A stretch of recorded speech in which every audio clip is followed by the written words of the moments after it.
नमस्कार दोस्तों, आप लोगों का स्वागत है आज एक और वीडियो में। आज के वीडियो में हम लोग बात करेंगे अबॉट इंडिया के बारे में। अबॉट इंडिया एक एमएनसी फार्मा कंपनी है और ये कंपनी हाल ही में काफ़ी सुर्खियों में रही थी क्योंकि इस कंपनी ने कोविड-19 से रिलेटेड एक टेस्ट मशीन बनाई थी जिसमें इन्होंने कहा था कि ये 5 मिनट में टेस्ट कर लेंगे कोविड के लिए। हालांकि ये इनकी जो यूएस की मेन अबॉट लैब्स है उन्होंने कहा था और अभी उन्होंने यूएस एफडीए से उसकी परमिशन ली है और इंडिया में अभी इसके आने की कोई चांसेस फिलहाल नहीं है। लेकिन इसकी वजह से ये स्टॉक काफ़ी सुर्खियों में रहा था और काफ़ी तेज़ी आई थी स्टॉक में। आज हम बात करेंगे इस कंपनी के बिजनेस मॉडल के बारे में। ये कंपनी किस तरह से पैसे कमा रही है, क्या इनकी मेजर ब्रांड्स हैं, क्या इनके रेवेन्यू है और क्या इस कंपनी की वैल्यूएशंस है। तो आइए शुरू करते हैं अपना आज का वीडियो। सबसे पहले हम शुरू करते हैं इस कंपनी की हिस्ट्री के बारे में।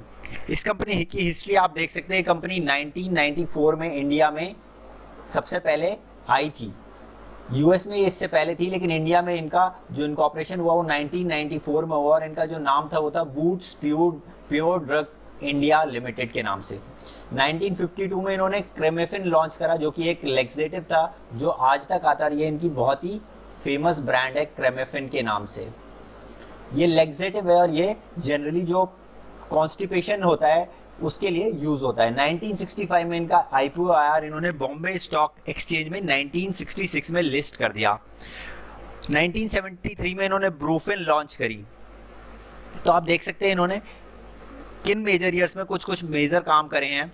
और अगर इंपॉर्टेंट हम देखते हैं 2001 में जो इनकी पेरेंट ग्रुप कंपनी थी उन्होंने बीएएसएफ ग्रुप को एक्वायर करा था, उसको एक्विजिशन करा था। और जो इनका इंडिया का आर्म था जो अबॉट इंडिया है उसका जो उसने भी एक कंपनी मर्ज करी थी सॉल्वे फार्मास्यूटिकल्स इंडिया लिमिटेड के नाम से। तो ये पूरी टाइम लाइन है किस तरह से ये कंपनी ने इंपॉर्टेंट दवाएं कब कब लॉन्च करी और कब कब इन्होंने और दूसरी कंपनीज के साथ मर्जर किया या उनको एक्वायर किया। ये कंपनी की हिस्ट्री की कुछ फोटोज हैं, आप देख सकते हैं। इन्होंने जो पहला अपना प्लांट लगाया था वो गोवा में लगाया था 1996 में। ये इंसुलिन बनाने वाली one of the first companies थी। तो इंसुलिन मैन्युफैक्चरिंग प्लांट है इनका और गोवा में इनकी काफ़ी बड़ी फैसिलिटीज़ है जो आज की डेट में अप्रॉक्सीमेटली 98% तक यूज़ हो रही है। और इनकी जो दवाएं हैं वो काफ़ी हद तक दूसरे थर्ड पार्टी मैन्युफैक्चरिंग हो रही है। हालांकि कंपनी का प्लान है कि आगे जाके ये फुली अपने पास ही मैन्युफैक्चर करेंगे जिससे कंपनी के मार्जिन्स में और एक अच्छी बढ़त हमें देखने को मिलेगी। अब हम चलते हैं इनके बेसिकली स्ट्रक्चर पे। कंपनी किस तरह से स्ट्रक्चर की गई है कि जो अबॉट लैब्स है वो यूएस में है और इनकी दो सब्सिडरी हैं, एक अबॉट लैब्स के नाम से ही और एक एब-वी के नाम से। अबॉट लैब्स ने इंडिया में दो सब्सिडरी स्टैब्लिश करी है मेजर, अबॉट इंडिया के नाम से और अबॉट हेल्थ केयर के नाम से। अबॉट इंडिया इसको बूट बोला जाता है, BOOT, और ये ही हमारी लिस्टेड एंटिटी है। तो अगर मैं कभी बूट बोलूं तो आप कंफ्यूज मत होइएगा। अबॉट हेल्थ केयर इसको अबॉट HC बोला जाता है। और कंपनी ने कोशिश करी है कि दोनों ही एंटिटीज की दवाएं काम अलग हो। हाल ही में आपने सुना होगा पीरामल एंटरप्राइजेस ने अपना पोर्टफोलियो अबॉट को बेचा था, तो वो अबॉट HC ने खरीदा था। उसमें ये लिस्टेड एंटिटी अबॉट इंडिया का कोई दखल या कोई रोक टोक नहीं थी और इन्होंने कुछ और कंपनीज को एक्वायर किया है। लेकिन अगर हम अबॉट इंडिया जो लिस्टेड एंटिटी है जिसके बारे में हम बात कर रहे हैं, उन्होंने सॉल्वे को एक्वायर किया था जो कि अभी हमने देखा। साथ ही इनकी एक पार्टनरशिप है नोवो नॉर्डिस्क कंपनी के साथ। ये कंपनी बेसिकली डायबिटीज रिलेटेड दवाएं बनाती है जैसे कि इंसुलिन, और भारत बायोटेक के साथ। तो हम जिस कंपनी के बारे में बात कर रहे हैं अबॉट इंडिया या बूट, उसने एक कंपनी को एक्वायर करा है इंडिया में सॉल्वे और इन दो कंपनीज के साथ पार्टनरशिप करी है।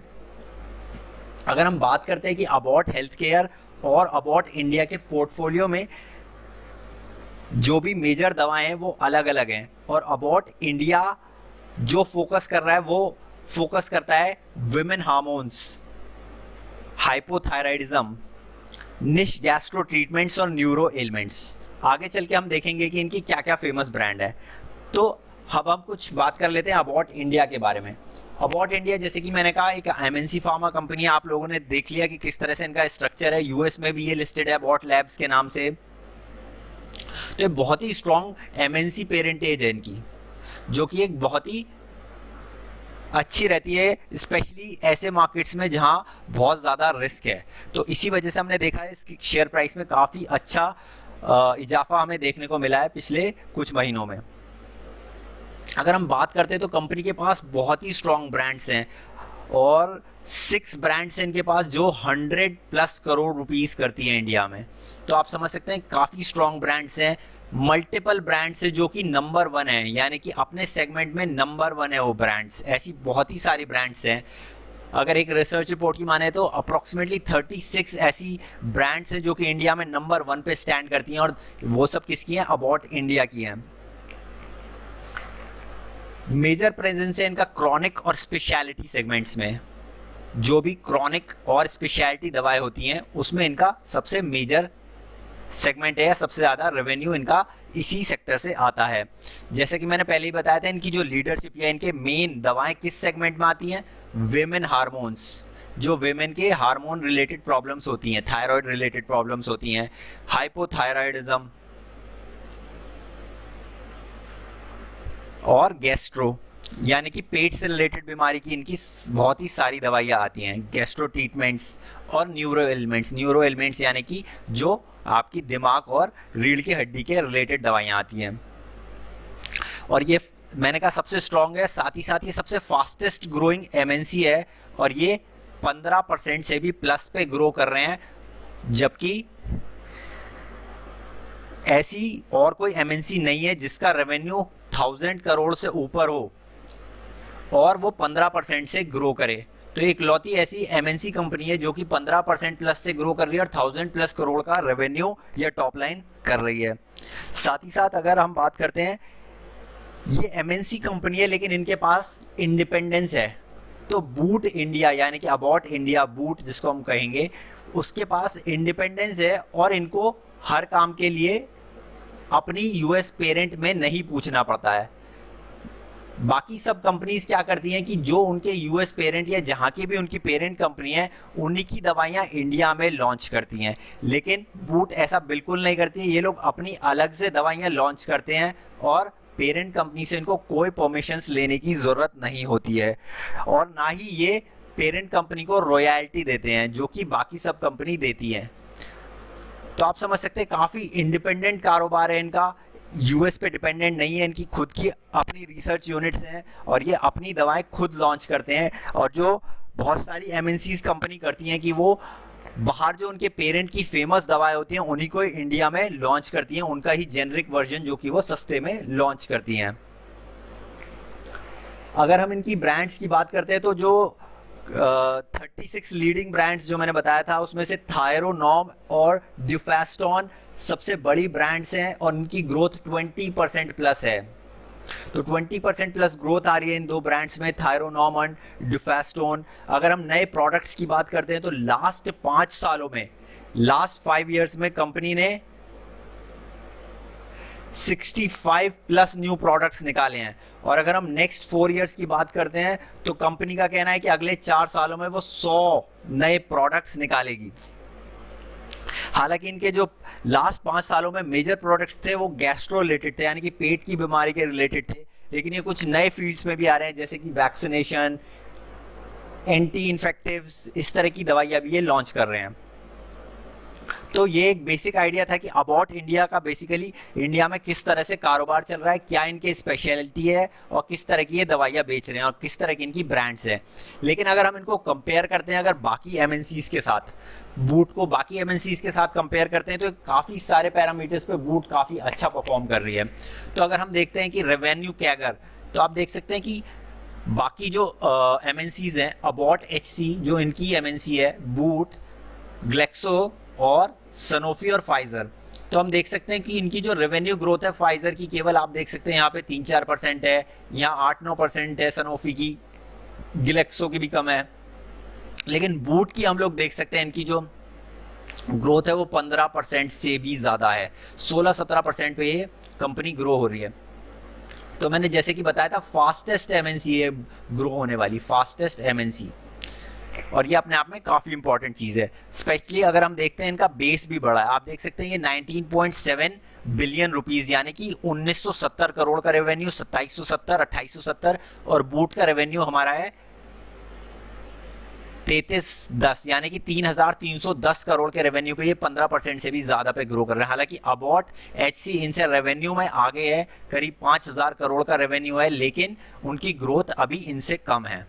तो फास्टेस्ट ग्रोइंग एमएनसी इसको कह सकते हैं। साथ ही साथ जो थेरेपी मिक्स है, थेरेपी मिक्स से मतलब ये समझिए कि किस किस पार्ट्स या किस किस चीज़ों की ये दवाई देते हैं, उसमें भी ये काफ़ी अच्छा परफॉर्म कर रहे हैं। क्योंकि जो हाई ग्रोथ सेगमेंट्स हैं, यानी कि सपोज करिए कि हाई ग्रोथ सेगमेंट्स इस तरह से मानते हैं कि जिस तरह से हम कहते हैं कि अगर पेट की बीमारियां ज़्यादा बढ़ रही हैं या दिमाग से रिलेटेड बीमारियां ज़्यादा बढ़ रही हैं, तो ये सेगमेंट्स क्या है, हाई ग्रोथ सेगमेंट्स है, और इन सेगमेंट्स में इनकी दवाई सबसे ज़्यादा है। तो आप देख सकते हैं कि जो लो ग्रोथ सेगमेंट्स है उसमें ये कंपनी सबसे कम है, और जबकि बाकी सब जो एमएनसी कंपनियां Abbott, HC, Sanofi, Pfizer, Glaxo, सभी में आप देख सकते हैं जो लो ग्रोथ सेगमेंट है वो ज़्यादा है, लेकिन इनका हाई ग्रोथ सेगमेंट सबसे ज़्यादा है। साथ ही साथ ये highest free cash flow generate करने वाली एमएनसी है। आप देख सकते हैं बूट ने जो फ्री कैश फ्लो जनरेट करा है वो मैक्सिमम है, और स्ट्रॉन्ग प्रोडक्ट लॉन्च है, यानी कि ये सबसे ज्यादा प्रोडक्ट्स भी नए लॉन्च कर रही हैं compare to MNCs. Pfizer, Sanofi, CSK से सबसे ज्यादा इन्होंने प्रोडक्ट लॉन्च करे। FY18 में 21 प्रोडक्ट लॉन्च करे हैं, लेकिन अगर 5 साल का एवरेज भी लेते हैं तो इन्होंने 13 नए प्रोडक्ट हर साल, यानी कि 5 साल में 65 प्रोडक्ट्स लॉन्च करे हैं। तो किस तरह से ये एमएनसी बाकी सब एमएनसी से बेहतर है, इस स्लाइड में ये समझाने की कोशिश की गई है। ये मोस्टली डेटा HDFC सिक्योरिटीज की रिसर्च से लिया है मैंने। जो इनका थेरेपी मिक्स है, जो हम बात कर रहे थे कि ये किस किस बीमारी से रिलेटेड ये अपनी दवाएं बनाती हैं, तो आप देख सकते हैं इनका जो मेजर सबसे बड़ा पोर्शन आता है वो आता है एंटी डायबिटिक, यानी कि इंसुलिन और उससे रिलेटेड बहुत सारी दवाएं बनाती हैं जो डायबिटीज़ में काम आती हैं। साथ ही इन्होंने एक कंपनी के साथ करार भी करा है जो बताया था कि वो उनकी इंसुलिन की दवाएं भी बेचती हैं। और दूसरा बड़ा इनका जो सेगमेंट है उसको हम कह सकते हैं गैस्ट्रो इंटेस्टिनल, यानी कि पेट और आंतों से रिलेटेड जो सेगमेंट है। और तीसरा बड़ा इनका सेगमेंट है न्यूरो, यानी कि दिमाग से रिलेटेड या सेंट्रल नर्वस सिस्टम से रिलेटेड बीमारियां। चौथा बड़ा सेगमेंट है गायनाकोलॉजिकल, पांचवा हार्मोन्स, छठा न्यूट्रा। तो आप देख सकते हैं कि इनके मेजर ये सबसे दो बड़े सेगमेंट है जो कि इनके लिए कम से कम 60% रेवेन्यू लेके आते हैं, जो कि डायबिटीज और गैस्ट्रो, यानी कि डायबिटीज और पेट से रिलेटेड बीमारी के से ही इनकी जो दवाएं बिकती हैं उससे 60% रेवेन्यू आता है। सिमिलरली हमने बात करी थी कि इनकी सबसे ज़्यादा प्रेजेंस क्रोनिक, यानी कि क्रोनिक बीमारियों में है, या फिर एक्यूट और सब क्रॉनिक में बराबर बराबर है। तो क्रॉनिक में ये 46% सबसे ज्यादा कर रहे हैं। सिमिलरली हम देखते हैं कि जो इनकी लीडिंग थेरेपीज है, हमने अभी देखा कि वो कहाँ कहाँ पे ज्यादा है। हमने देखा कि वो सबसे ज्यादा गैस्ट्रो में थी और सबसे ज्यादा डायबिटीज में थी। लेकिन अगर हम देखते हैं हार्मोन्स में, तो हार्मोन्स में ये लोग नंबर 1 पे हैं और इनका जो मार्केट शेयर है वो सबसे ज्यादा है। यानी कि हार्मोन्स में भले ये इंडिविजुअली इतना कंट्रीब्यूट नहीं करा हो, लेकिन अगर हम हार्मोन्स को ऑल ओवर इंडिया बेसिस पे देखते हैं तो इनका शेयर सबसे ज्यादा है, 14.6% पे इनका शेयर है, और हार्मोन्स में इनकी रैंक भी 1 है। और गायने में हम देख सकते हैं कि इनकी रैंक 3 है और इनका जो शेयर है वो 6.1 है ऑल ओवर इंडिया बेसिस पे।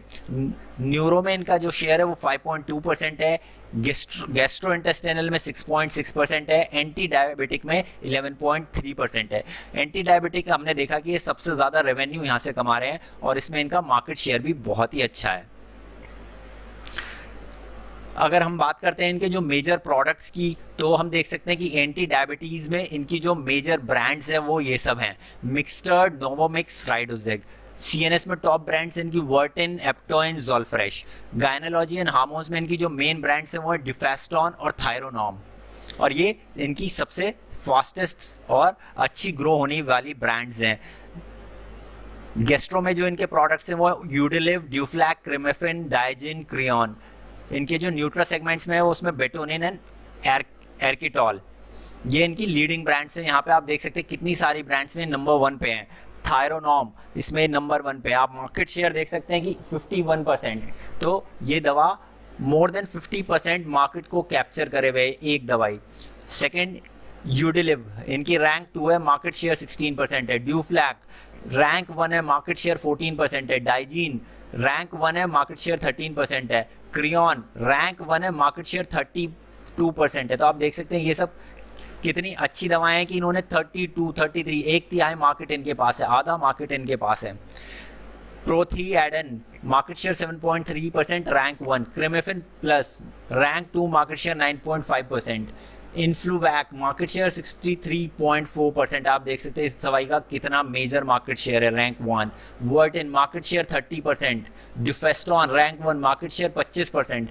तो आप देख सकते हैं कि एक एक दवा का कितना बड़ा मार्केट शेयर है इंडिया जैसे मार्केट में।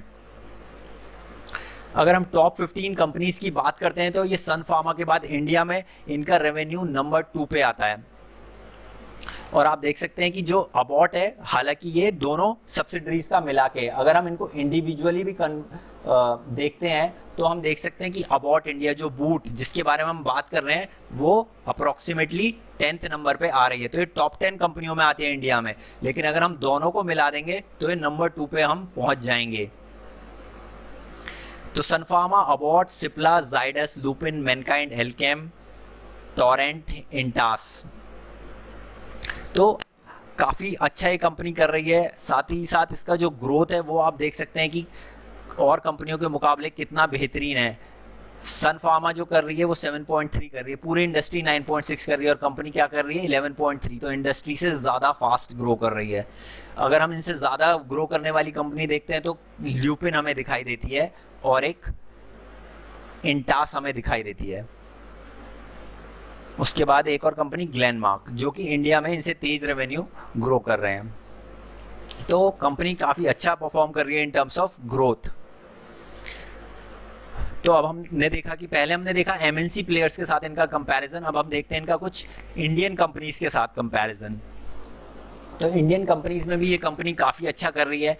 अगर हम ग्रोथ देख रहे हैं तो बूट जहाँ पे लाई कर रही है उससे आगे केवल 2 ही कंपनियां हैं, एक है हमारी एल्केम और एक है हमारी टोरेंट फार्मा। बाकी जेबी केमिकल्स भी अच्छा कर रही है और एलेम्बिक फार्मा पीछे है इनसे अभी। तो बूट हम देख सकते हैं कि काफ़ी अच्छा कर रही है और जिस रेवेन्यू बेस पे कर रही है उससे ज़्यादा रेवेन्यू बेस पे कोई कंपनी कर रही है तो वो केवल एल्केम कर पा रही है। थेरेपी मिक्स में भी हमने देखा कि इनकी जो हाई ग्रोथ वाली थेरेपी है वो सबसे ज़्यादा है और वो इंडियन कंपनीज में भी हम देख सकते हैं कि लो ग्रोथ वाली इनकी सबसे कम है। और एल्केम जैसी कंपनी जो कि फास्टेस्ट ग्रो कर रही है उनकी भी लो ग्रोथ में ही ज़्यादा दवाइयाँ हैं। इनकी जो फ्री कैश फ्लो सेल्स है वो भी हम देख सकते हैं बाकी सबसे बेटर है, केवल टोरेंट फार्मा से कम है। और इनका जो 5 साल का एवरेज है वो टोरेंट फार्मा से भी ऊपर है। 5 साल का एवरेज इनका हाईएस्ट है free cash flow to sales ratio में। डिविडेंड पे आउट भी कंपनी काफ़ी अच्छा कर रही है, 28% FY14 से FY18 का एवरेज जो है, और इनका पीई करीब 25।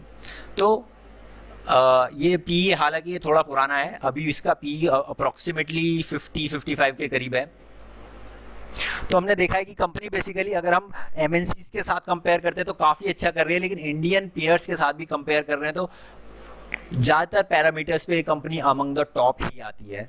तो यही चीज़ बताती है कि कंपनी में काफ़ी इनहेरेंट स्ट्रेंथ है, इनके प्रोडक्ट्स की स्ट्रेंथ है, इनकी ब्रांड की स्ट्रेंथ है, जहाँ पे इनकी सेल्स भी अच्छी है, इनके फ्री कैश फ्लोज भी अच्छे हैं, इनकी ब्रांड प्रेजेंस बहुत अच्छी है। इसके बाद अगर हम देखते हैं कि इनकी एमआर प्रोडक्टिविटी तो वो भी इंडियन और एमएनसी पेयर्स में सबसे ज़्यादा है। अबॉट इंडिया पर एमआर 13.2 मिलियन रुपीस का कारोबार कर रही है, यानी कि 1 करोड़ 32 लाख रुपए का कारोबार करता है एक एमआर अबॉट इंडिया के लिए। जबकि और कंपनीज का हम देख सकते हैं, फाइजर का 99 लाख का करता है, सनोफी का 92 लाख का करता है, सन फार्मा 87 लाख का करता है, जीएसके फार्मा 66 लाख का करता है, एल्केम लैब 64 लाख का करता है, और घटते घटते जेबी केमिकल और एलेम्बिक फार्मा तो 34 लाख जैसे ही कर पा रहे हैं। तो हम देख रहे हैं कि काफ़ी अच्छा इनका एमआर की प्रोडक्टिविटी है, क्योंकि एक एमआर इनका 1 करोड़ 32 लाख रुपए का माल बेच देता है। तो कंपनी अपनी वर्कफोर्स को भी बहुत अच्छे से मैनेज कर रही है, प्रोडक्टिविटी बहुत हाई है। साथ ही साथ हमने देखा है कि कंपनी अपने जो एडवर्टीजमेंट पे एक्सपेंडिचर करती है वो वन ऑफ द हाईएस्ट है in terms of sales percentage. हालांकि कुछ रिपोर्ट्स का कहना है कंसिडरिंग कि कंपनी की नंबर 1 पोजीशन है इतने सारे ब्रांड्स में, इतनी सारी दवाओं में, तो कंपनी अपने जो एक्सपेंडिचर करती है एडवर्टीजमेंट पे उसको कम कर सकती है, लेकिन कंपनी हाईएस्ट एक्सपेंडिचर करती है अगर हम देखते हैं विद रिस्पेक्ट टू सेल्स, और किसी फार्मा कंपनी से ज़्यादा। और ऐसे कई सारे ये कैंपेन्स चलाते हैं, जैसे कुछ एग्जांपल्स यहाँ पे नहीं है, मदर्स अगेंस्ट इन्फ्लुएंजा, गट फिट, जहाँ पे ये पेट से रिलेटेड बीमारियों के लिए कर रहे हैं, कॉन्स्टिपेशन, फैटी लीवर, एसिडिटी, और वर्टिन हेड, ड्यूफेस्टॉन वीआर प्लेटफॉर्म। तो ये अपनी अपनी अलग अलग दवाओं के रिलेटेड अलग अलग इन्होंने कैंपेन्स चलाए हैं। तो अब हम बात करते हैं कंपनी के फाइनेंशियल्स के बारे में। कंपनी की मार्केट कैप हम लोग देख सकते हैं कि करीब 34,000 करोड़ से है। कंपनी के रिटर्न ऑन कैपिटल एम्प्लॉयड 37% है, रिटर्न ऑन इक्विटी 24% है, और स्टॉक का पी 58 है। अगर हम इनकी बैलेंस शीट पे चलते हैं तो हम देखेंगे एक डेट फ्री कंपनी है, और इससे पहले अगर हम इनके क्वार्टरली रिजल्ट्स देखते हैं तो हम देख सकते हैं कि हर क्वार्टर में कंपनी 1000 करोड़ का रेवेन्यू कर रही है, और रिसेंटली ये 200 से 250 करोड़ जैसा प्रॉफिट कर रही है। ऐसा एक्सपेक्टेशन है कि ये FY22 में, यानी कि जो ये क्वार्टर खत्म होगा FY22 में, ये अप्रोक्सीमेटली 1000 करोड़ जैसा प्रॉफिट ज़रूर कर लेंगे। तो अगर हम इसको 30 का भी मल्टीपल देते हैं तो 30,000 करोड़ पे ये कंपनी एक डिसेंट बाय बनती है, जो कि अप्रोक्सीमेटली यहाँ से 15% जैसा डाउन हम लोग मान सकते हैं, क्योंकि एक MNC कंपनी है, डेट फ्री कंपनी है। देख सकते हैं शेयर कैपिटल केवल 21 करोड़ है, रिजर्व्स 2111 करोड़ है, बोरोइंग्स केवल 50 करोड़ हैं। तो हम देख सकते हैं डेट फ्री कंपनी है और बिल्कुल क्लीन बैलेंस शीट है इनकी। कैश फ्लो बहुत ही अच्छा जनरेट करते हैं। आप देख सकते हैं cash from operating activity 500 crore का इन्होंने जनरेट करा है। तो हमें इनके फंडामेंटल या बैलेंस शीट में ज़्यादा अंदर तक जाने की ज़रूरत नहीं है। और अब हम अगर इनके चार्ट्स देखते हैं तो हम चार्ट्स पे भी देख सकते हैं कि अराउंड 12,500 के पास कंपनी को एक स्ट्रॉन्ग सपोर्ट है। तो ये एक अच्छे लेवल्स होंगे जहाँ पे हम इसमें खरीदारी कर सकते हैं। और हमने कहा है कि अगर ये यहाँ से 15% जैसे लेवल्स पे कम मिलती है तो 16,400 है, तो अप्रॉक्सीमेटली 2,500 नीचे, यानी कि 14,000। तो अप्रॉक्सीमेटली 14,000 से 12,500 ये एक अच्छे जोन्स हैं। और अगर हमें और इसमें वैल्यू बाइंग करनी है तो 11,500 से हम लोग इसमें वैल्यू बाय मान सकते हैं। तो ये हमने पहले भी डिस्कस करा था कि 11,500 से 12,500 का एक अच्छा जोन है, और ये एक वैल्यू बाय बनता है इस जोन में। तो आज के वीडियो में इतना ही था दोस्तों। वीडियो पसंद आए तो लाइक और शेयर ज़रूर करिएगा, साथ ही साथ चैनल सब्सक्राइब करना नहीं भूलिए। Thank you so much for watching.